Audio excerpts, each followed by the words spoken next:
ঠিক আছে না?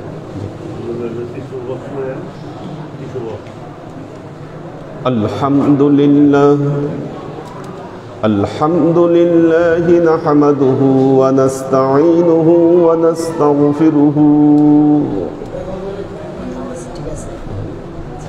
ونؤمن به ونتوكل عليه ونعوذ بالله من شرور أنفسنا ومن سيئات أعمالنا من يهد الله فهو المهتدي ومن يضلل فلن تجد له وليا مرشدا فنشهد أن لا إله إلا الله وحده لا شريك له ونشهد أن سيدنا وسندنا ونبينا محمدا صلى الله عليه وسلم الذي أرسله الله بالحق بشيرا ونذيرا وداعيا إلى الله بإذنه وسراجا منيرا وقال الله تعالى في كلامه المجيد وفرقانه الحميد ما كان محمد أبا أحد من رجالكم ولكن رسول الله وخاتم النبيين وكان الله بكل شيء عليما إن الله وملائكته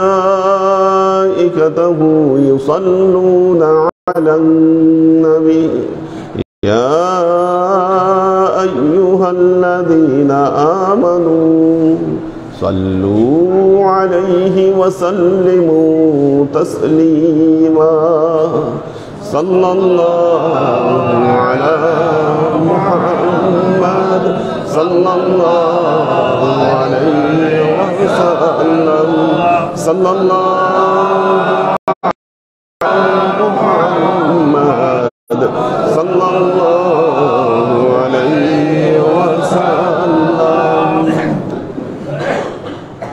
আল্লাহর আশিক ও সালেক বৃন্দ, আমরা মোহাম্মদ তারিকুল আলম সরকার ওনাকে ইন্তেকালের ঘটনাকে কেন্দ্র করে আমরা এই মাহফিলে উপস্থিত হয়েছি। আল্লাহ রব্বুল আলামিন তার কালামে পাকে ইরশাদ করছেন, আল্লাযী খলাকাল মাউতা ওয়াল হায়াতা লিয়াবলুয়াকুম আইয়ুকুম আহসানু আমালা। জীবন এবং মৃত্যুর খেলা আল্লাহ তৈরি করেছেন একটি মাত্র কারণে, লিয়াবলুয়াকুম আইয়ুকুম আহসানু আমালা। আল্লাহ পরীক্ষা করতে চান এই পৃথিবীতে আপনারা কারা সৎ আমল প্রতিষ্ঠা করেন আর কারা সৎ আমল থেকে দূরে সরে যান।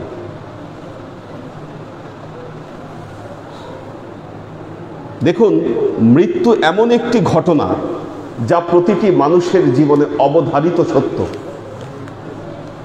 আমাদের এখানে যদি সবার হাতে এখন একটি কাগজ দিয়ে দেওয়া হয় আর যদি বলা হয় আপনি মৃত্যুবরণ করবেন, এই কথাটাকে কেউ অস্বীকার করতে পারবে না। তাকে মেনে নিতে হবে যে না, আপনি লিখে দিয়েছেন আমি মৃত্যুবরণ করব, এটি সত্যি। সময়টি আমাদের জানা নেই, হয়তো 2 দিন আগে অথবা 2 দিন পরে, কিন্তু আমাকে মৃত্যুবরণ করতে হবে, এই কথা মেনে নিতে আমরা সবাই বাধ্য। জীবনের প্রতিটি বিষয়ের মানুষের সম্ভাবনা আছে। আপনার ব্যবসা হতেও পারে, নাও হতে পারে। আপনার পড়াশোনা হতেও পারে, নাও হতে পারে। আপনার ব্যবসা বাণিজ্য হতেও পারে, নাও হতে পারে। বিয়ে হতেও পারে, নাও হতে পারে। সন্তান সন্ততি হতেও পারে, নাও হতে পারে। জীবনের প্রতিটি ব্যাপারে আপনার সম্ভাবনা রয়েছে। একটা বিষয়ে আপনার নিশ্চয়তা রয়েছে, আপনি মৃত্যুবরণ করবেন।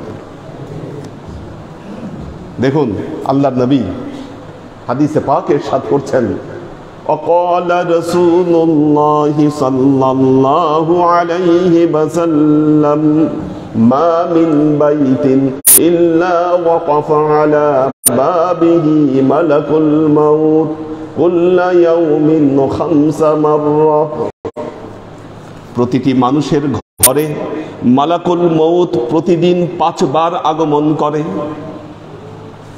প্রত্যেকের ঘরে ঘরে মালাকুল মউত প্রতিদিন 5 বার এসে ঘুরে যায়, এটা দেখবার জন্য এই ঘরে মৃত্যুবরণ করবার মতো কেউ আছে কিনা। ফাইজা ওয়াজাদাতিল ইনসান কদ নাফিদাত আকলুহু, যখন দেখে কোনো একজন ব্যক্তিকে পেয়ে যায়, আল্লাহ তার জন্য যে রিজিক বরাদ্দ রেখেছেন এই রিজিক শেষ হয়ে গেছে, তার জন্য যে সময় বরাদ্দ রেখেছেন এই সময় শেষ হয়ে গেছে, তার জন্য আল্লাহ যে বয়সকাল লিখে দিয়েছিলেন এই বয়সকাল শেষ হয়ে গেছে। ফাগাম্মা আলাইহিল মাউত, তখন মালাকুল মউত তার উপর মৃত্যুর কার্য সম্পাদন করেন। দেখুন, আল্লাহ নবী যখন মেরাজে যাচ্ছেন, মেরাজে গমন করেছিলেন, মালাকুল মউতের সাথে আল্লাহ নবীর সাক্ষাৎ হয়েছিল। মালাকুল মউতকে জিজ্ঞাসা করেছিলেন যে মালাকুল মউত, আপনি এই আকাশের জগতে থাকেন, কিভাবে বুঝতে পারেন যে একজন মানুষ মৃত্যুবরণ করবে? আপনি কিভাবে বুঝতে পারেন?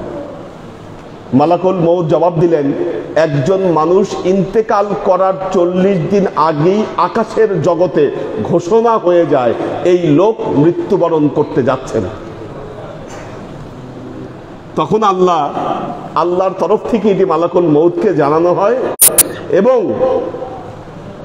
ওই দিনের পর থেকে ওই ব্যক্তির মৃত্যুর ব্যাপারে সকল প্রস্তুতি, মৃত্যু সংক্রান্ত যে ফেরেশতারা আছে এই ফেরেশতারা ওই কার্যাবলী সম্পাদন করবার জন্য তারা প্রস্তুত হয়ে থাকে এবং প্রত্যেকের ঘরে ঘরে গিয়ে খোঁজ নেয় যে আমাদের এই যে লিস্ট আছে এই লিস্টের মধ্যে কোনো মানুষ পাওয়া যাচ্ছে কিনা যে এই ঘরের মধ্যে রয়েছে। যখন এরকম কাউকে খুঁজে পায় মালাকুল মউত তার উপর মৃত্যুর কার্য সম্পাদন করে। আল্লাহর আশিক ও সালেক বৃন্দ, দেখুন এই যে মৃত্যুর কার্য সম্পাদন করবে, নেককার বান্দাদের জন্য আল্লাহ এক ধরনের মৃত্যু লিখে রেখেছেন, বদকার বান্দাদের জন্য আল্লাহ আরেক ধরনের মৃত্যু লিখে রেখেছেন। وقال رسول الله صلى الله عليه وسلم إن عبد المؤمن إذا انقطع من الدنيا وإقبال إلى الآخرة, হাদিসে বর্ণিত হচ্ছে ইন্না আবদাল মুমিনা, যখন একজন মুমিন ব্যক্তির মৃত্যুর সময় আগমন হয়, ওয়া ইকবালিন ইলাল আখিরা, আর ওই ব্যক্তি আখিরাতের পথে রওনা হয়, নাযালাতিন মালাইকাতুম বিযুল উজহি, আল্লাহর তরফ থেকে একদল ফেরেশতা নেমে আসে, ওই ফেরেশতাদের চেহারা থাকে সাদা।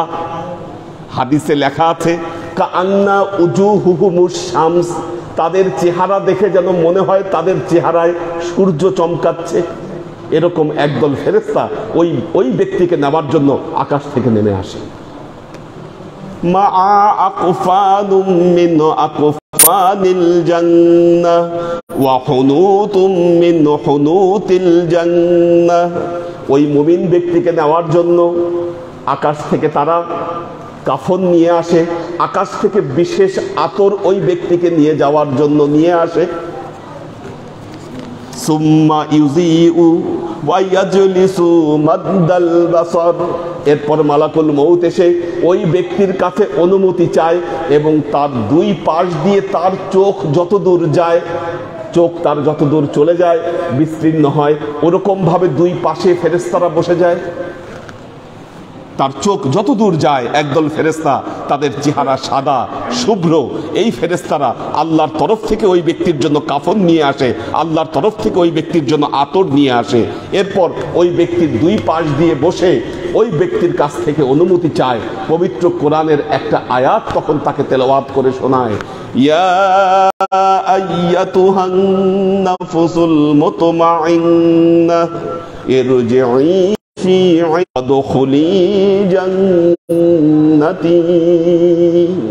তখন পবিত্র কোরআনের একটি আয়াত তেলাওয়াত করে শোনায়, ইয়া আইয়াতুহান নাফসুল মুতমাইন্না, ওহে পুত পবিত্র আত্মা, ইরজিই ইলা রাব্বিকি রাদিয়াতাম মারদিয়া, আপনি আপনার প্রভুর দিকে সন্তুষ্ট চিত্তে ধাবিত হন।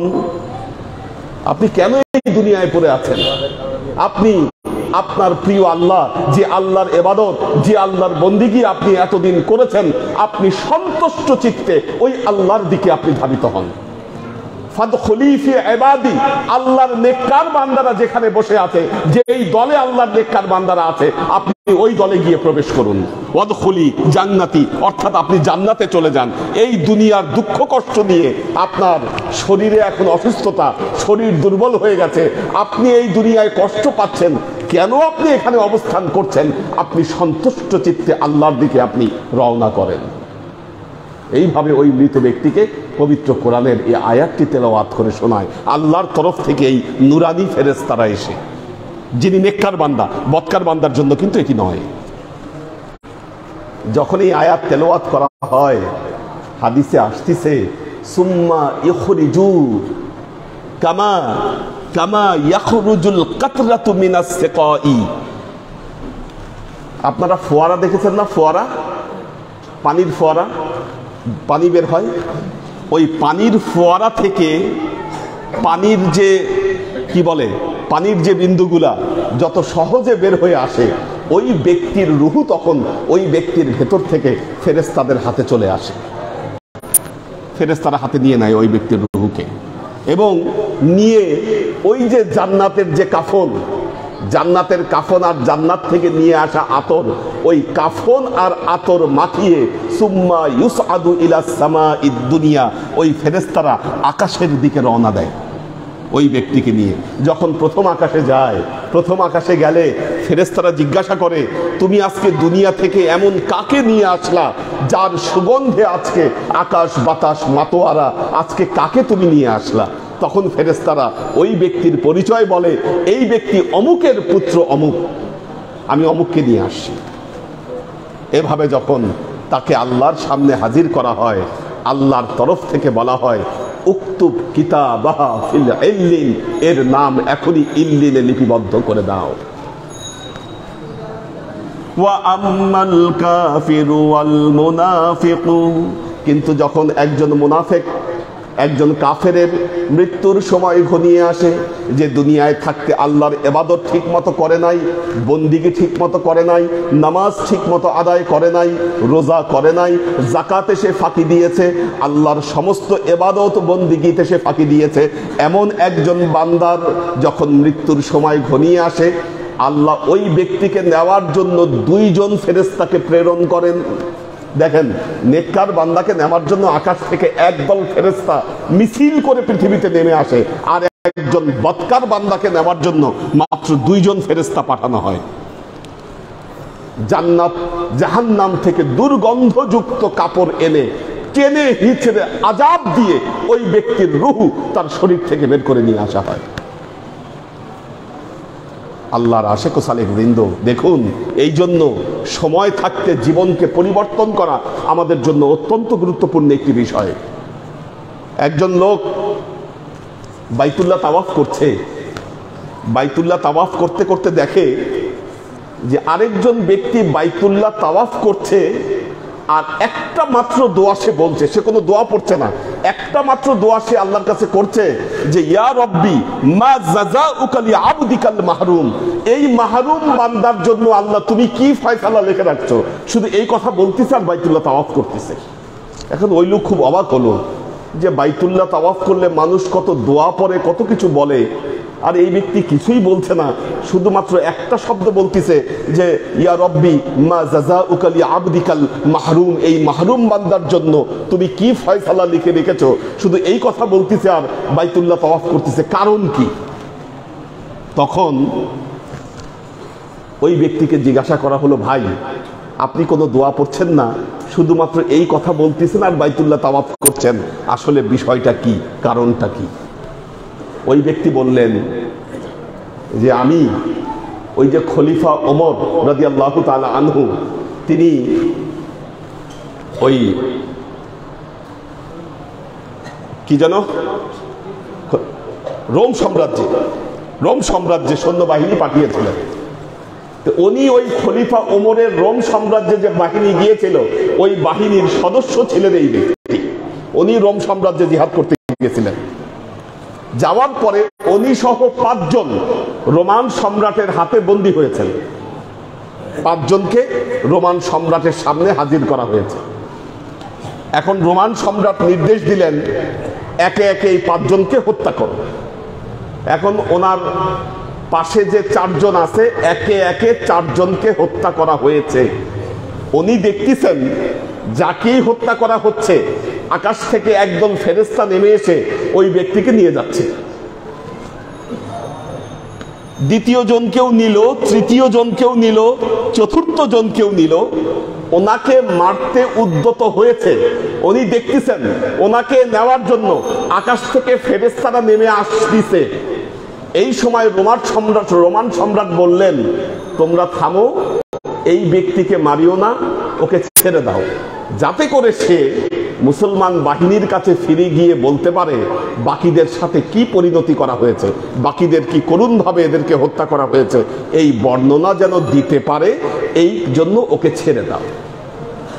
তাকে আর মারল না, ছেড়ে দেওয়া হলো। উনি দেখলেন আকাশ থেকে যে ফেরেশতারা নেমে আসছিল ওনাকে নেওয়ার জন্য, ছেড়ে দেওয়ার কারণে ওই ফেরেশতারা ওখান থেকে ফিরে গেল। ওনার ছেড়ে দেওয়ার পর উনি আফসোসে পড়ে গেলেন, আল্লাহ, আমি যদি এই মুহূর্তে ইন্তেকাল করতাম, আমি তো ইমানদার হয়ে মারা যেতাম। আমি দেখতে পাচ্ছি আকাশ থেকে আমাকে নেওয়ার জন্য ফেরেশতারা নেমে আসতেছে, কিন্তু আমাকে ছেড়ে দেওয়া হলো। আমি জানি না কবে এবং কোথায় আমি ইন্তেকাল করব, আর তখন কি অবস্থা হবে আমার। আমি কি আসলেই নেককার হয়ে মৃত্যুবরণ করব, না আমি বদকার হয়ে মৃত্যুবরণ করব। আমি এই জন্য বাইতুল্লাহ তাওয়াফ করছি আর আল্লাহকে বলছি, আল্লাহ, তুমি আমার জন্য কি ফয়সালা লিখে রেখেছো। ওই দিন ওই মুহূর্তে ইন্তেকাল করলে আমি তোমার নেককার বান্দা হয়ে ইন্তেকাল করতাম। আল্লাহর আশিক ও সালেক বৃন্দ, যুবকদের মধ্যে অনেকেই আছেন, তারা চিন্তা করেন আমাদের তো বয়স কম, বয়স একটু হোক, তারপর আমাদের জীবন আমরা ঠিক করে ফেলব। আমাদের বয়স একটু বাড়ুক, বয়স একটু হলে তারপর আমরা সবকিছু আমরা ঠিক করে ফেলবো, আমরা আমাদের আমলকে ঠিক করব। দেখুন, গোরস্থানে যান, বুদ্ধিজীবী শহীদ মিনার, এখানে গোরস্থান আছে, এই পাশে গোরস্থান আছে, আমাদের আশেপাশে অনেকগুলো গোরস্থান আছে। গোরস্থানে গিয়ে দেখেন কত যুবকের লাশ এই গোরস্থানে শুইয়ে রাখা হয়েছে। আল্লাহর আশিক ও সালেক বৃন্দ, মৃত্যু কখন আসবে আমরা বলতে পারি। এবং যখন একজন মানুষ মৃত্যুবরণ করছে, হাদিসে বর্ণিত হচ্ছে, وَإِذَا أُقْبِلَ الْمَيِّتُ آتَانِ مَلَكَانِ أَسْوَدَانِ أَرْزَقَانِ يُقَالُ لِأَحَدِهِمَا الْمُنكَرُ وَآخَرُ النَّكِيرُ। হাদিসে বর্ণিত হচ্ছে, ইজা উকবিরাল মাইয়িত, যখন একজন মাইয়িতকে কবরে শুইয়ে দেওয়া হচ্ছে, আতানে মালাকানে আসওয়াদানে আরজাকানে, ওই মাইয়িতের কাছে কবরে 2 জন ফেরেশতা এসে উপস্থিত হচ্ছে। একজনের নাম মুনকার, আরেকজনের নাম নাকির। আর এই 2 ফেরেশতার বর্ণনায় হাদিসে বলা হচ্ছে মালাকানে আসওয়াদানে, এদের রং হচ্ছে কুচকুচে কালো। এই যে একদম এটার এই যে মাইক্রোফোনটা যেমন কালো, এইরকম কালো দেখতে এই ফেরেশতারা। আর জাকানে আসওয়াদানে আর জাকানে, তাদের দেহ হচ্ছে পাহাড়ের মতো, আর কণ্ঠস্বর হচ্ছে বজ্রের মতো। কেন? কারণ এরা কবরে আসা মাত্র মৃত ব্যক্তি ভয় পেয়ে যাবে, প্যানিক তৈরি করার জন্য। প্যানিক তৈরি করার জন্য এরা কবরে এসে উপস্থিত হবে। উপস্থিত হয়ে বান্দাকে, এক রেওয়ায়েতে এসেছে 3টা প্রশ্ন করবে, আরেক রেওয়ায়েতে এসেছে 4টা প্রশ্ন করবে। এখন আপনারা মনে করতে পারেন প্রশ্ন করবে মাত্র 3টা, জীবনে কত বড় বড় পরীক্ষা দিলাম, কত প্রশ্ন মুখস্থ করলাম। এই প্রশ্নগুলো মুখস্থ করলে তো আমরা কবরে গিয়ে খুব সহজভাবে বলে দিতে পারি। দেখুন, এত সহজ না। এত সহজ না। দেখবেন আপনাদের জীবনে এই অভিজ্ঞতা আছে, পরীক্ষার আগের রাতে এক প্রশ্ন পড়েছেন, পরীক্ষার হলে গিয়ে ভুলে গেছেন। কি আমাদের মেধাশক্তি এতই দুর্বল, কাজেই মুখস্থ করে এই প্রশ্নের উত্তর কেউ দিতে পারবেন না। কেউ যদি মনে করেন যে এই প্রশ্নগুলো আমি মুখস্থ করব, আমার তো মনে থাকবে, কবরে গিয়ে আমি উত্তর দিয়ে দিব, এত সহজ নয়। তাহলে কি করতে হবে দেখুন, সেটাই বলছি। মালাকুল মউত কবরে এসে ঢুকবে, ফায়ুজলিসানে ওই ব্যক্তিকে বসাবে এবং তাকে প্রথম প্রশ্ন করবে, মার রব্বুকা, মার রব্বুকা, তোমার রব কে? তোমার রব কে? উত্তর হলো রব্বি আল্লাহ, আমার রব হচ্ছে আল্লাহ। একটা জিনিস দেখেন,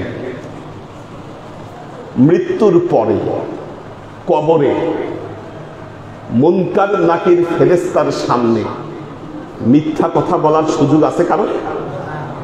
কারো এই সুযোগ নাই। আপনি যে বলবেন রব্বি আল্লাহ, আমার প্রভু হচ্ছে আল্লাহ, আমার রব হচ্ছে আল্লাহ, আসলেই কি আপনি প্রমাণ করতে পারবেন আপনার প্রভু আল্লাহ?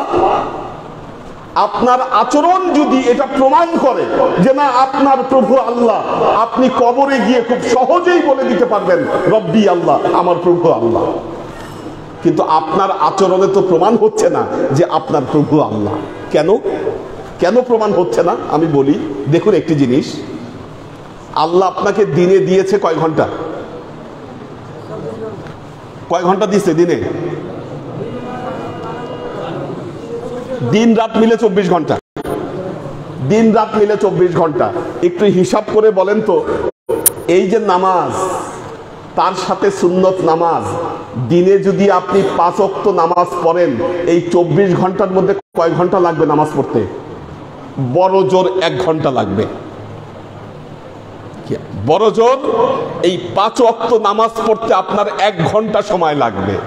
আল্লাহ আপনাকে দিয়েছে 24 ঘন্টা, এর মধ্যে 1 ঘন্টা সময় আপনি আল্লাহকে দিতে পারছেন না এই দুনিয়ায় থেকে, এই কাজে ওই কাজে ব্যস্ত থেকে।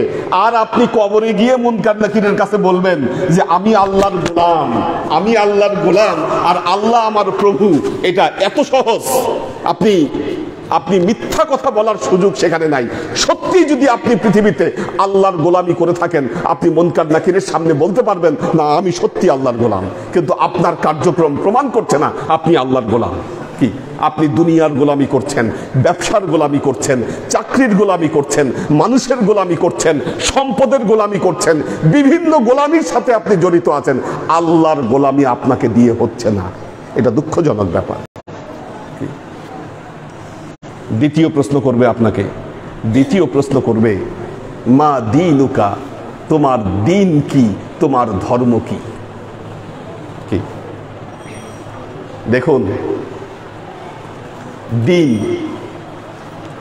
পৃথিবীর অন্যান্য ধর্ম কি, আপনি হিন্দু ধর্ম বলেন, খ্রিস্টান ধর্ম বলেন, বৌদ্ধ ধর্ম বলেন, পৃথিবীর যত ধর্ম বলেন, এগুলা ধর্ম। কিন্তু ইসলাম শুধু ধর্ম নয়। ইসলাম শুধু ধর্ম নয়। তাহলে কি? ইসলাম হলো একটা জীবন ব্যবস্থা।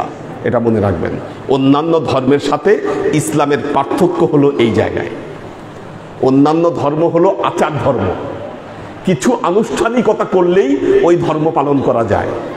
কি মন্দিরে গিয়ে পূজা দিলে ধর্ম হয়ে যায়, গির্জায় গিয়ে প্রার্থনা করলে ধর্ম হয়ে যায়, মঠে গিয়ে ওই কিছুক্ষণ ধ্যান করলে ধর্ম পালন হয়ে যায়। কিন্তু ইসলাম শুধু মসজিদে এসে নামাজ পড়লেই মুসলমান পরিপূর্ণভাবে হওয়া যায় না। পার্থক্য আছে অন্যান্য ধর্মের সাথে। ইসলাম ধর্মের বেসিক পার্থক্যটা এই জায়গায়। ইসলাম শুধুমাত্র ধর্ম না, এটা একটা জীবন ব্যবস্থা।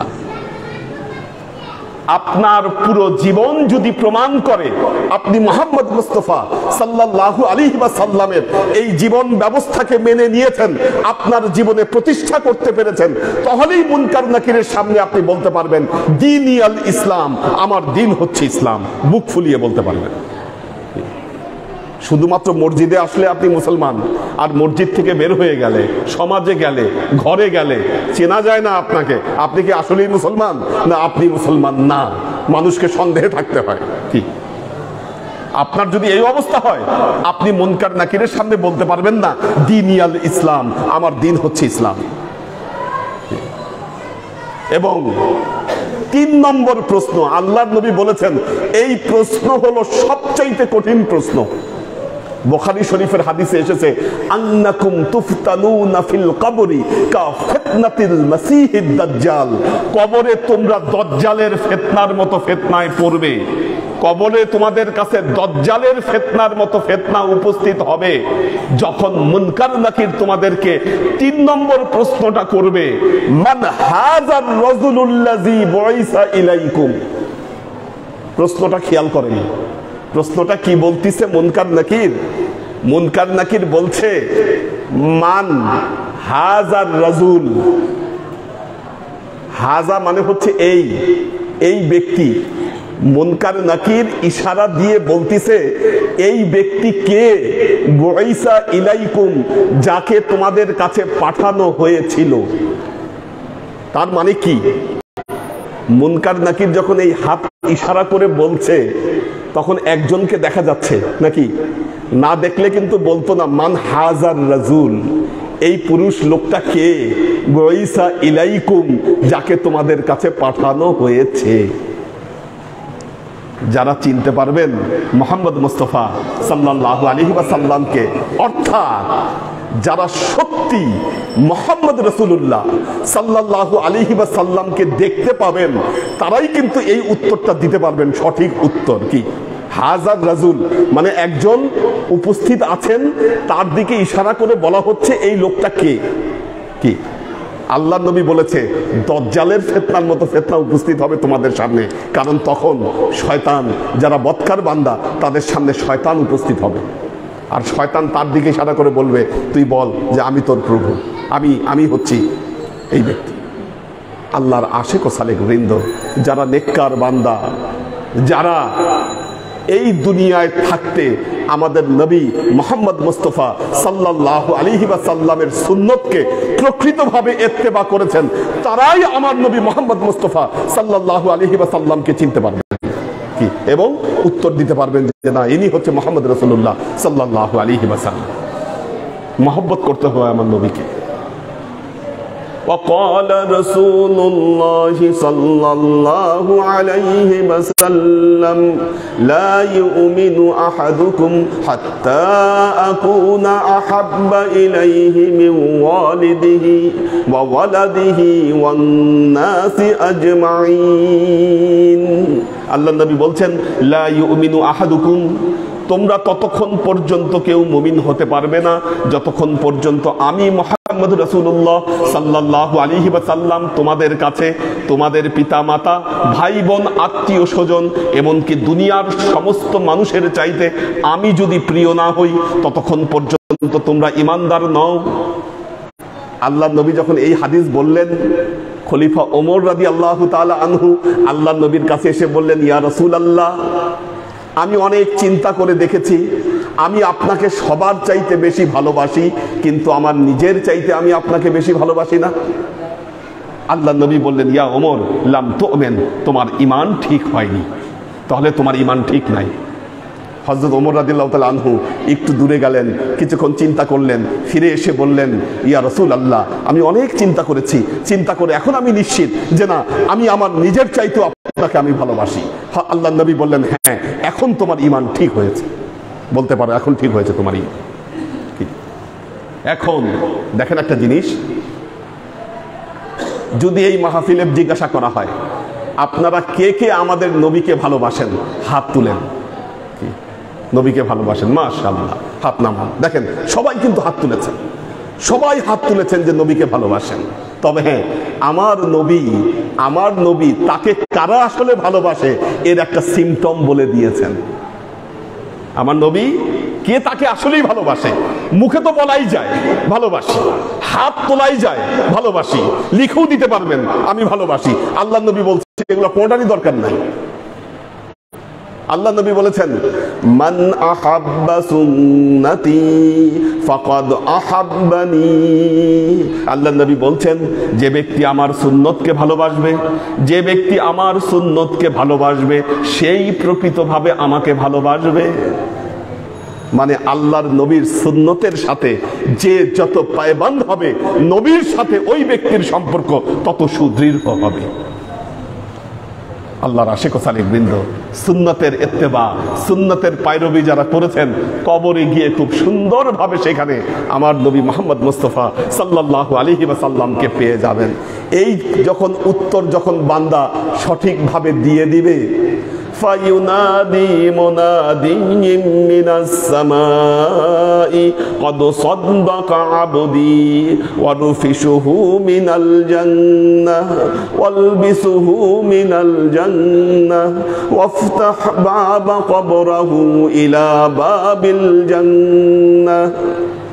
যখন এই উত্তরগুলো সঠিকভাবে দিয়ে দিবে, ফায়ুনাদি মুনাদিয়্যিম মিনাস সামাই, আকাশ থেকে একজন মুনকার নাকিরকে ডাক দিয়ে বলবে, হে মুনকার নাকির, এতক্ষণ পর্যন্ত আমার এই বান্দাকে অনেক কষ্ট দিয়েছো, এখন আর কষ্ট না, আর তাকে ডিস্টার্ব করো না। অনেক কথা বলেছো তার সাথে, আর তাকে ডিস্টার্ব করো না। তাহলে এখন কি করবা? অলবিসুহু মিনাল জান্নাহ, এখনই তাকে জান্নাতি লেবাস পরিয়ে দাও। অরফিশুহু মিনাল জান্নাহ, তার কবর জান্নাতের গালিচা দিয়ে ভরে দাও। অফতাহ বাবা কবরাহু ইলা বাবিল জান্নাহ, এর কবরের সাথে এখনই জান্নাতের সাথে সংযোগ স্থাপন করে দাও। ওই ব্যক্তির কবরের সাথে জান্নাতের সংযোগ স্থাপন করে দেওয়া হবে। হাদিসের বর্ণনায় এসেছে, ফায়াতি মির রাউহিহা ওয়া তিবিহা, জান্নাত থেকে তখন জান্নাতি সুন্দর বাতাস, জান্নাতি গন্ধ এসে তার কবর পরিপূর্ণ হয়ে যাবে।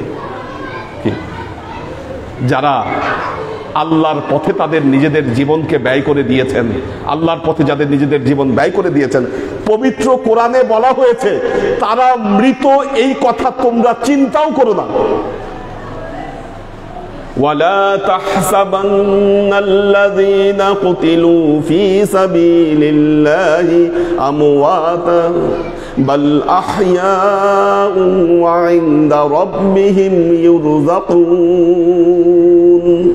আল্লাহ সূরা আলে ইমরানে বলছেন, ওয়ালা তাহসাবান্না, কেউ যেন এটা ধারণাও না করে, আল্লাযীনা কুতিলু ফী সাবিলিল্লাহ, যারা আল্লাহর পথে তাদের নিজেদের জীবনকে বিলিয়ে দিয়েছে, আমওয়াতুন, তারা যে মৃত, এই কথা যেন কেউ চিন্তাও না করে। বাল আহইয়াউ ইনদা রাব্বিহিম ইউরযাকুন, আল্লাহ বলছেন বরং তারা জীবিত আছে এবং আল্লাহর তরফ থেকে রিজিক প্রাপ্ত হচ্ছে। সাহাবায়ে কেরাম জিজ্ঞাসা করলেন, ইয়া রাসূলুল্লাহ, একজন মানুষ মারা গেলে এই যে পবিত্র কোরআনে আল্লাহ বললেন যে ওয়া ইনদা রাব্বিহিম ইউরযাকুন, আল্লাহর তরফ থেকে যে রিজিক প্রাপ্ত হবে, কিভাবে রিজিক প্রাপ্ত হবে? একটা মানুষ মারা যাবার পরে হযরত আবি সাঈদ খুদরি রাদিয়াল্লাহু তাআলা আনহুর রিওয়ায়াতে একটি হাদিস বর্ণিত হয়েছে এই সংক্রান্ত, যে আল্লাহর নবী বলেছেন ওই ব্যক্তিকে সবুজ পালক বিশিষ্ট একটা দেহ দেওয়া হবে, জান্নাতের সাথে তার কবরের সংযোগ স্থাপন হয়ে যাবে, ও পাখা মেলে জান্নাতে যাবে, সেখান থেকে ফলমূল সংগ্রহ করবে এবং তার কবরে নিয়ে এসে সে এই জায়গায় সে ফলমূল খাওয়া দাওয়া করবে। কি এই জন্য আল্লাহ বলছেন, ওয়া ইনদা রাব্বিহিম ইউরযাকুন, তার প্রভুর পক্ষ থেকে তারা রিজিক প্রাপ্ত হচ্ছেন। কি মেহমানদারি আল্লাহর একজন ইমানদারের জন্য। দেখেন আল্লাহর আশিক ও সালেক বৃন্দ, আমরা আল্লাহ পবিত্র কোরআনে বলছেন, বাল তুসিরুনাল হায়াতাদ দুনিয়া ওয়াল আখিরাতু খায়রুম ওয়া আবকা, তোমরা দুনিয়ার জীবনকে বেশি প্রাধান্য দিচ্ছ, কিন্তু মনে রাখো আখিরাত হচ্ছে চিরস্থায়ী এবং সেটা উত্তম। কেন? আমি নিজে একটা কবর দেখেছি, যেই কবর 5000 বছরের পুরনো। ইরানের সিরাজ শহরে এই কবর, ওই জায়গার নাম হলো পাসার ঘাট। মানুষ অনেকেই মনে করেন এই কবর জুলকারনাইনের কবর, 5000 বছরের পুরনো। তার মানে 5000 বছর আগে ওই লোক মারা গেছে 5000 বছর ধরে সে ওই কবরের মধ্যে অবস্থান করছে। এখন আপনি এই 5000 বছরের সাথে আপনার দুনিয়ার জীবনকে আপনি তুলনা করেন, কতদিন বাঁচবেন এই দুনিয়ার জীবনে? সর্বোচ্চ 100 বছর, সর্বোচ্চ 110 বছর, বা বেশি হলে 120 বছর। কি এর বেশি বাঁচতে পারবেন? অথচ আমরা এই দুনিয়ার জীবনের কাছে আখিরাতের জীবনকে আমরা বিক্রি করে দিচ্ছি। আল্লাহর আশিক ও সালেক বৃন্দ, আম্মাল মুনাফিকু ওয়াল কাফিরু ইয়াকুলু ফি কুল্লি জাওয়াবিন হা হা হা লা আদরি। কিন্তু একজন কাফের, একজন মুনাফিক, তাকে যখন এই প্রশ্নগুলো করা হবে, এই প্রশ্নের উত্তরে সে বলবে হায় হায় হায় হায় লা আদরি, এটার একটার উত্তরও তো আমি জানি না। হা হা হা হা লা আদরি, এটার একটার উত্তরও আমি দিতে পারছি না, আমার মনে আসছে না। একজন মুনাফিক এই কাজ করবে। ফায়ুনাদি মুনাদি মিনাস সামাই ক্বাদ কাযাবা, আল্লাহর তরফ থেকে বলা হবে এই ব্যক্তি মিথ্যা কথা বলছে। আলবিসুহু মিনান নার ওয়ারফিসুহু মিনান নার ওয়াফতাহ বাবা কবরাহু ইলা বাবিন নার। আল্লাহর তরফ থেকে একজন আহ্বানকারী আহ্বান করে বলবে এ ব্যক্তি মিথ্যা কথা বলছে, এখনই তাকে আগুনের পোশাক পরিয়ে দাও, আগুন দ্বারা তার কবরকে পরিপূর্ণ করে দাও, আর জাহান্নামের সাথে তার কবরকে সংযুক্ত করে দাও। সুম্মা ইউকাইয়িযু লাহুল আ'মা ওয়াল আসাম্মা, এরপর একজন ফেরেশতাকে তার কবরে নিয়োজিত করে দেওয়া হবে, যেই ফেরেশতা হবে অন্ধ এবং ঠসা, কি বধির, কানে শুনে না, চোখে দেখে না। কেন? কেন? হাদিসে আরো বলা হচ্ছে মা মিরজাবাতিন হাদিদিন লাউ জুরিবা আলা জাবালিন লা সারা তুরাবান, হাতে একটা লোহার দুরমুশ বলি আমরা না, মাটি সোজা করতে ব্যবহার করা হয়, বড় লোহার ডান্ডা, তো এরকম একটা লোহার ডান্ডা সহ একজন ফেরেশতা, যেই ফেরেশতা চোখে দেখে না, কানে শোনে না, তার কবরের ভেতরে তাকে মারার জন্য নিয়োজিত করে দেওয়া হবে। কেন? কারণ একটা মানুষকে যখন মারা হয় তার গা হয়তো রক্তাক্ত হয়ে যাবে, রক্তাক্ত হয়ে গেলে ও ফেরেশতা দেখতেও পাবে না ওর কি হচ্ছে, ও আর্তচিৎকার করে কাঁদবে। ফেরেশতা তো ঠসা, সে তো কানে শুনে না, কাজে ও যে আর্তচিৎকার করবে ওই চিৎকার তার কানেও যাবে না, তার অন্তরে কোনো দয়া মায়াও তৈরি হবে না। এইরকম একজন ফেরেশতাকে তার কবরে নিয়োজিত করে দেওয়া হবে।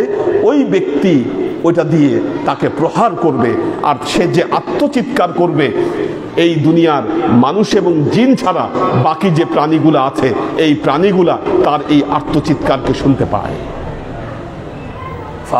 জুরিবা বিহা, ওইটা দিয়ে সে তার কবরের ভিতর তাকে শাস্তি দিতে থাকবে। আল্লাহর আশিক ও সালেক বৃন্দ, দেখুন, এজন্য মৃত্যুর আগেই আমাদের মৃত্যুর প্রস্তুতি নেওয়া উচিত। কারণ একজন মানুষ যখন ইন্তেকাল করেন তার সমস্ত আমলের দরজা বন্ধ হয়ে যায়। وقال رسول الله صلى الله عليه وسلم إذا مات الإنسان انقطعت عنه عمله إلا من ثلاثة। আল্লাহ নবী বলেছেন একজন মানুষ যখন ইন্তেকাল করেন, মৃত্যুবরণ করেন, তার সমস্ত আমলের দরজা বন্ধ হয়ে যায়, আমলের দরজা বন্ধ হয়ে যায়। আমরা এখন একটু আগে মাগরিবের নামাজ পড়লাম, ফেরেশতারা আমাদের আমল নামায় লিখে ফেলেছে আমরা মাগরিবের নামাজ আদায় করেছি। এই মাগরিবের নামাজ আদায়ের জন্য এটার যে সওয়াব, সেটা আমাদের আমল নামায় লিখে দেওয়া হয়েছে। এরপর আমরা সুন্নত পড়েছি, সেটাও লিখে দেওয়া হয়েছে। কিন্তু আপনি যখন ইন্তেকাল করবেন, ইন্তেকাল করার পরে এটা লেখার আর কেউ থাকবে না কবরে,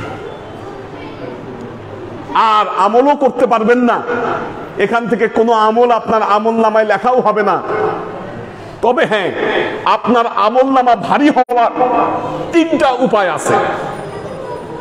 এক নম্বর, ইল্লা মিন সাদাকাতিন জারিয়াহ, ওই ব্যক্তি যদি কোনো সদকায়ে জারিয়া করে যায়, সদকায়ে জারিয়া বলতে কেউ যদি মসজিদ মাদ্রাসা নির্মাণে সে যদি সহযোগিতা করে থাকে, আজকে আমরা যার জন্য এই দোয়ার অনুষ্ঠানে আমরা উপস্থিত হয়েছি, মোতালেব সরকার, মরহুম মোতালেব সরকার, উনি এই মসজিদ নির্মাণের জন্য যদি কোনো সহযোগিতা করে থাকেন, আপনারা যে এই মসজিদে নামাজ পড়লেন, এই নামাজের কারণে তার আমল নামায় এতক্ষণে চলে গেছে যা আল্লাহ এই হিস্সা পাঠিয়ে দিয়ে গেছেন, যদি এই মসজিদে তিনি সহযোগিতা করে থাকেন।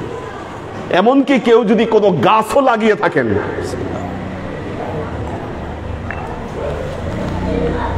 কেউ যদি কোনো গাছ লাগিয়ে গিয়ে থাকেন, ওই গাছ যতদিন পৃথিবীতে থাকবে ওই গাছের ছায়া থেকে মানুষ উপকৃত হবে, গাছের ফল পশু পাখি খাবে, ততদিন পর্যন্ত তার আমল নামায় এর যাজা যেতেই থাকবে।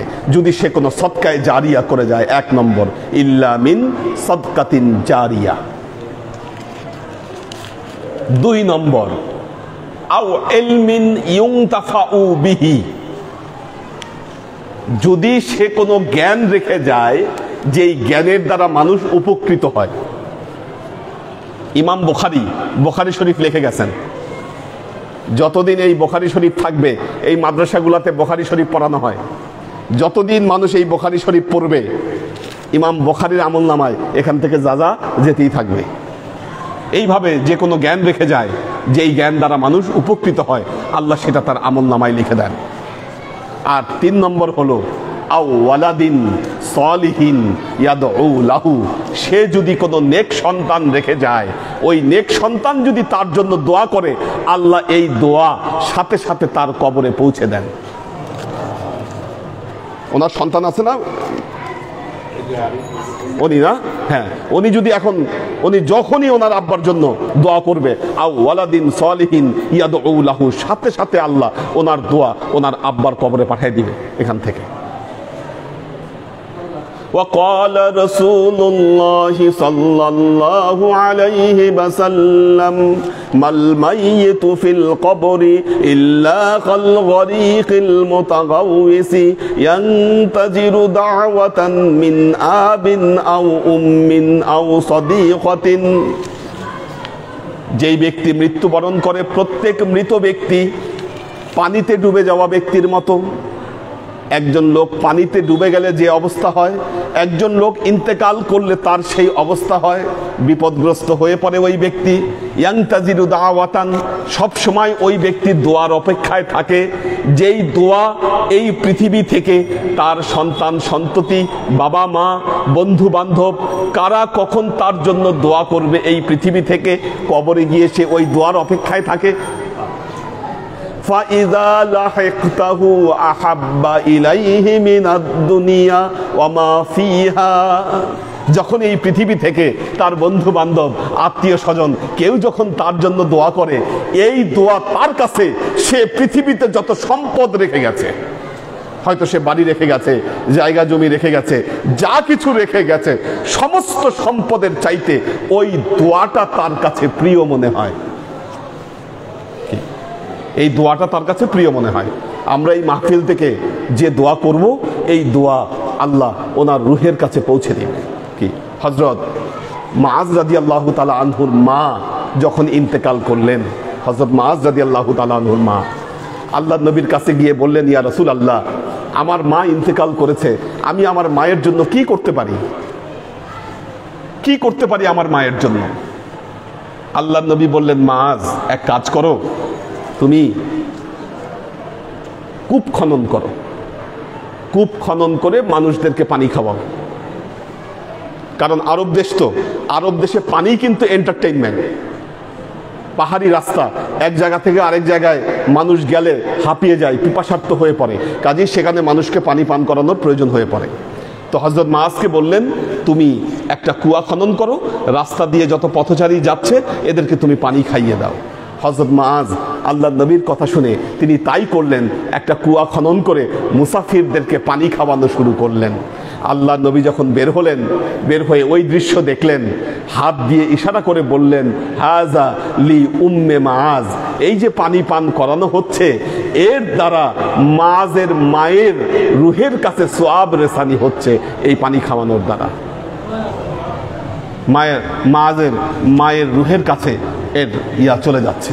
তো আল্লাহর আশিক ও সালেক বৃন্দ, দেখুন সুফি জাকারিয়া ইমাম গাজ্জালির সময়ের একজন ব্যক্তি ছিলেন। সুফি জাকারিয়া ওনার 3 জন ভক্ত ইন্তেকাল করেছিলেন। সুফি জাকারিয়া একদিন স্বপ্নে দেখলেন তিনি ঘুমের মধ্যে একটা গোরস্থানে চলে গেছে। গোরস্থানে গিয়ে ওই গোরস্থানে যে কবরগুলো ছিল ওই কবরগুলো ফেটে লাশগুলো বের হয়ে আসে। সবার গায়ে ভালো ভালো দামি পোশাক, এক জায়গায় বসে সবাই খাওয়া দাওয়া করতেছে, খুব আনন্দে আছে তারা। কিন্তু ওই যে 3 জন তার পরিচিত ব্যক্তি ইন্তেকাল করলেন, তার মধ্যে একজন ব্যক্তি কবরে গিয়েছে, সে কবর থেকে বের হয়ে আসে, কিন্তু তার গায়ে ওই রকম ভালো জামা কাপড় কিচ্ছু নাই, সে মন খারাপ করে বসে আছে, তার সামনে কোনো খাবার দাবারও নাই। সুফি জাকারিয়া অবাক হলেন যে কি ব্যাপার ভাই, এদের সবার এত খুব ভালো অবস্থা, এই ভালো অবস্থার মধ্যে এরা আছে, আপনার এই খারাপ অবস্থা কেন? ওই ব্যক্তি বলল যে হুজুর, ওদের নিকটাত্মীয় যারা আছে সবাই তাদের জন্য দোয়া করে, এই দোয়ার ফলে তারা ভালো আছে। আমাকে আল্লাহ একটা সন্তান দিয়েছিল, আমি এই সন্তান দুনিয়ায় রেখে আসছি, কিন্তু আমার এই সন্তান নেককার সন্তান নয়, সে বদকার সন্তান, সে খারাপ কাজ করে বেড়ায়, খারাপ কাজ তো করে বেড়ায়, আমার জন্য সে দোয়াও করে না, এই জন্য আমি কবরে আজকে এই অবস্থায় আছি। ঘুম ভেঙে গেল। সুফি জাকারিয়া ঘুম থেকে উঠে পরদিন সকালেই চলে গেলেন ওই ব্যক্তির বাসায়। বাসায় গিয়ে দেখলেন যে না, তার ছেলের আসলেই খারাপ অবস্থা, সে নামাজ পড়ে না, শরীয়তের কোনো কিছুর মধ্যে সে নাই। সুফি জাকারিয়া তাকে বোঝালেন, বোঝানোর পরে ওই ছেলে তওবা করে ফিরে আসলো, আবার সে নামাজ ধরলো, তার বাবার জন্য সে দোয়া করতে শুরু করলো। কয়েক মাস পর সুফি জাকারিয়া আবারও স্বপ্নে ওই গোরস্থানে চলে গেলেন। ওই যে কবরগুলাকে তিনি দেখলেন, যেই ব্যক্তিকে তিনি বস্ত্রহীন অবস্থায় দেখেছিলেন, এবার তিনি দেখলেন ওই ব্যক্তি বের হয়ে আসছে, তার গায়ে সুন্দর জামা কাপড়। উনি সুফি জাকারিয়াকে দেখে তিনি জড়িয়ে ধরলেন, বললেন হুজুর, আপনি আমার সন্তানকে সুপথে নিয়ে এসেছেন, এই জন্য আল্লাহ আমার ভাগ্যকে পরিবর্তন করে দিয়েছেন, আমি এখন ভালো আছি, আমি ভালো আছি। কাজেই আও ওয়ালাদিন সালিহিন ইয়াদউ লাহু, সে যদি কোনো নেক সন্তান রেখে যায় আর এই নেক সন্তান তার জন্য দোয়া করে, এই দোয়া আল্লাহ তার কবরে পাঠিয়ে দেন। কাজেই আল্লাহর আশিক ও সালেক বৃন্দ, আমাদের উচিত যারা আমাদেরকে চলে গেছেন, আমাদেরকে ছেড়ে রেখে যারা চলে গেছেন, আজকে তারা পরকালে গিয়েছেন, তারা আগে গিয়েছেন, আমরা পরবর্তীতে তাদের সাথে মিলিত হব মাত্র। আমাদেরও জায়গা ওইটা, আমাদেরও ডেস্টিনেশন ওইটাই। তারা আগে গিয়েছেন, আমরা 2 দিন পরে তাদের সাথে আমাদের সাক্ষাৎ হবে মাত্র। আসুন আমরা আমাদের জীবনকে পরিবর্তন করি এবং সুপথে নিয়ে আসি। যারা আমাদেরকে ছেড়ে চলে গেছেন তাদের জন্য যেন আমরা দোয়া করতে পারি। আল্লাহ আমাদের সবাইকে এই তৌফিক দান করুন। দেখুন, দোয়া করার আগে হযরত ওমর রাদিয়াল্লাহু তাআলা আনহু একটি কথা বলেছেন, আদ-দুআউ মুআল্লাকাতুন বাইনাস সামাই ওয়াল আরদ হাত্তা তুসাল্লি আলা নাবিয়্যিকা। কোন মানুষ যখন দোয়া করে, এই দোয়া আসমান জমিনের মাঝখানে লটকে থাকে যতক্ষণ না পর্যন্ত নবী মুহাম্মদ মুস্তাফা সাল্লাল্লাহু আলাইহি ওয়াসাল্লামের শানে দরুদ পেশ না করা হয়। দরুদ সালাওয়াত, আমরা যে আল্লাহ নবীর উপর দরুদ পড়ি, এটা এই দরুদ পেশ না করা পর্যন্ত দোয়া আসমান এবং জমিনের মাঝখানে এই দোয়া লটকে থাকে। আল্লাহ নবী বলেছেন, যখন কোনো একজন ব্যক্তি একবার সালাওয়াত পাঠ করে, দরুদ পাঠ করে, আল্লাহ তার উপর 10টি রহমত নাজিল করেন, তার 10টি গুনাহ আল্লাহ মাফ করে দেন, তার 10টি মর্যাদা আল্লাহ বৃদ্ধি করে দেন একবার দরুদ পেশ করার মাধ্যমে। এবং দুনিয়াতে সব সময় 10 জন ফেরেশতা নিয়োজিত আছেন, 10 জন ফেরেশতা নিয়োজিত আছেন। পৃথিবীতে কখন, কোথায়, কার উপর দরুদ পেশ করা হচ্ছে, এই ফেরেশতারা এই দরুদ নিয়ে আল্লাহর নবীর কাছে পৌঁছে দেন যে ইয়া রাসূলুল্লাহ, অমুক জায়গা থেকে এই দরুদ আপনার জন্য পেশ করা হয়েছে। আল্লাহ নবী যখন এই হাদিস বললেন, একজন সাহাবী বললেন, ইয়া রাসূলুল্লাহ, কাইফা ইউরাদু ইলাইকা সালাওয়াত ইজ আরমাইতা, আপনি যখন ইন্তেকাল করবেন, মাটির সাথে মিশে যাবেন, কিভাবে আপনার উপর আপনার কাছে দরুদ পৌঁছে দেওয়া হবে।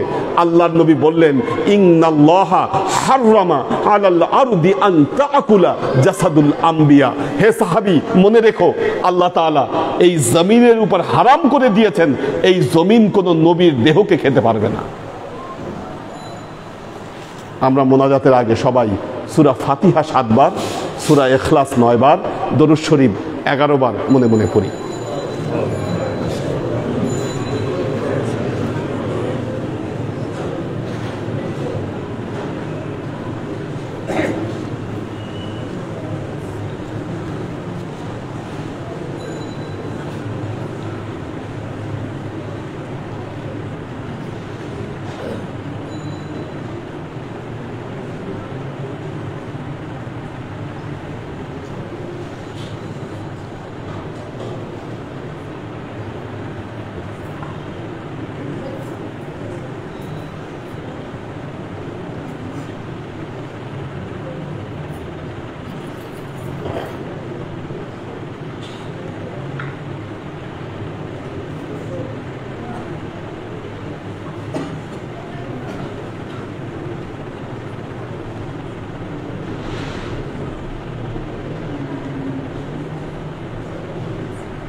আসুন আমরা রাসূলে পাক সাল্লাল্লাহু আলাইহি ওয়াসাল্লামের শানে দরুদ ও সালাম প্রেরণের মাধ্যমে আমাদের হৃদয়ের আরজিগুলোকে আল্লাহর দরবারে পেশ করি।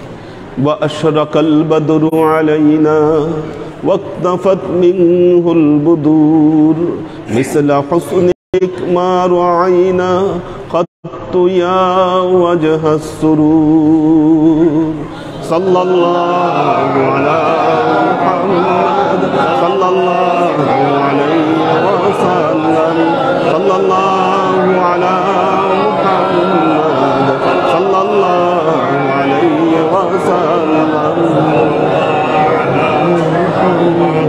সাল্লাল্লাহু আলাইহি ওয়াসাল্লাম ইয়া হাবিবি ইয়া محمد يا عروس الخافقين يا مؤيد يا ممجد يا إمام القبلتين صلى الله على محمد صلى الله عليه وسلم صلى الله على محمد صلى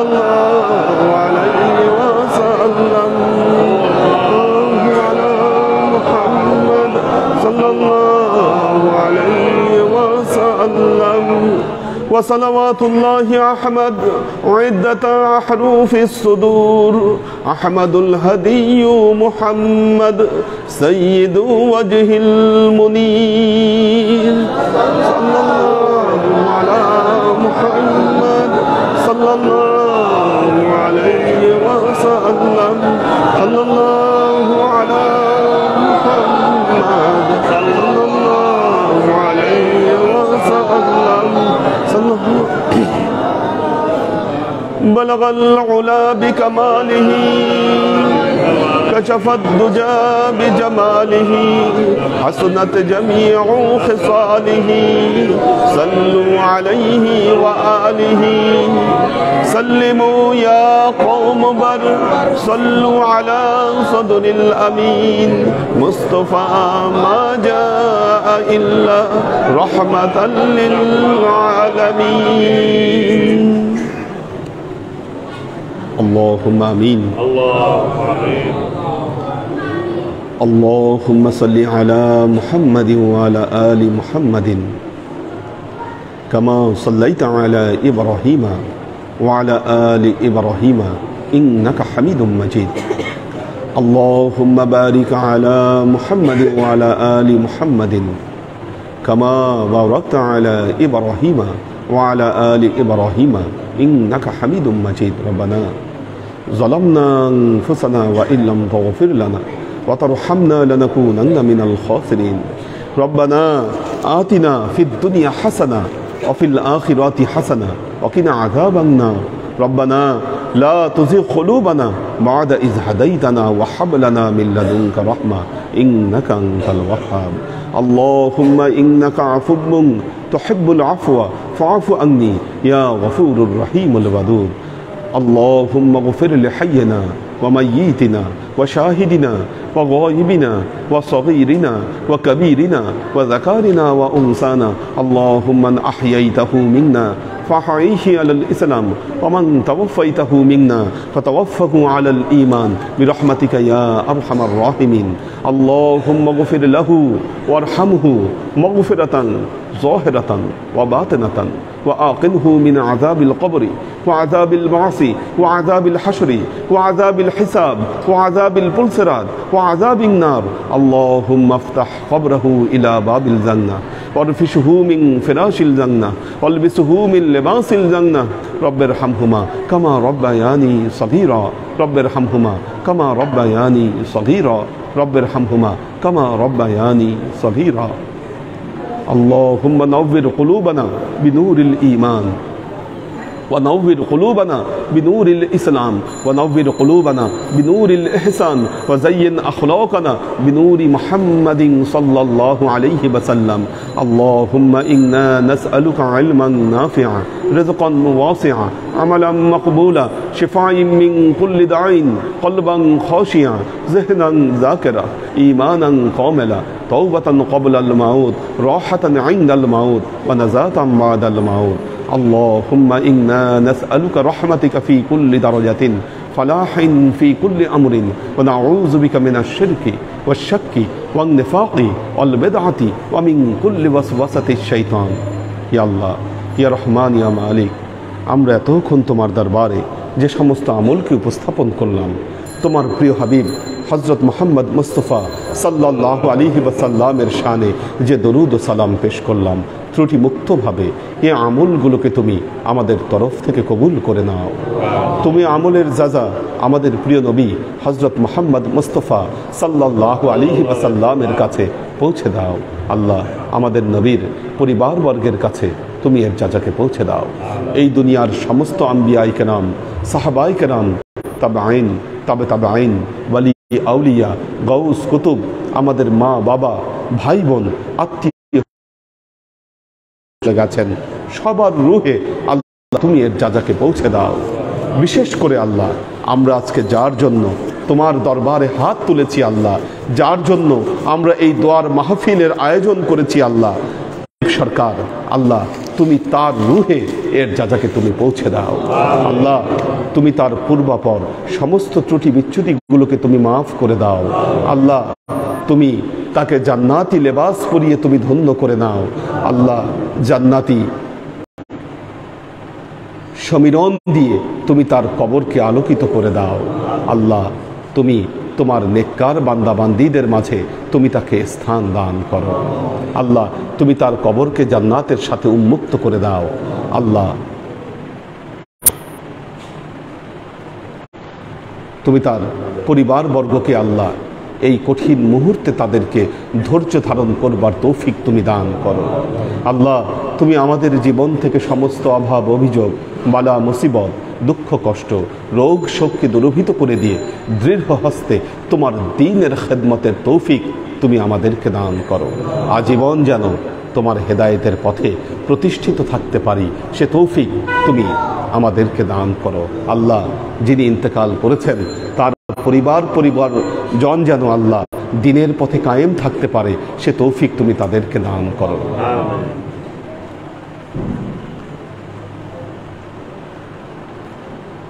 कै कमीने बख्शत मुल्क जहान मंच गोयम तू मिदानी दर निहान। ए खुदाओ पाक भी अम्बाज़ो यार दस्तगीरो जुर्म मारा दर गुज़र। गर खता गुफ्तीम इस्लाह हश्त कुन मुस्लिह तू ए सुल्तान सुखन। सुबहान रब्बिक रब्बिल इज़्ज़ति अम्मा यसिफुन सलामुन अलल मुरसलीन वल्हम्दुलिल्लाहि रब्बिल आलमीन वजअल आखिर कलिमतिना इंदल मौत ला इलाहा इल्लल्लाहु मुहम्मदुर रसूलुल्लाह सल्लल्लाहु अलैहि वसल्लम। अस्सलामु अलैकुम।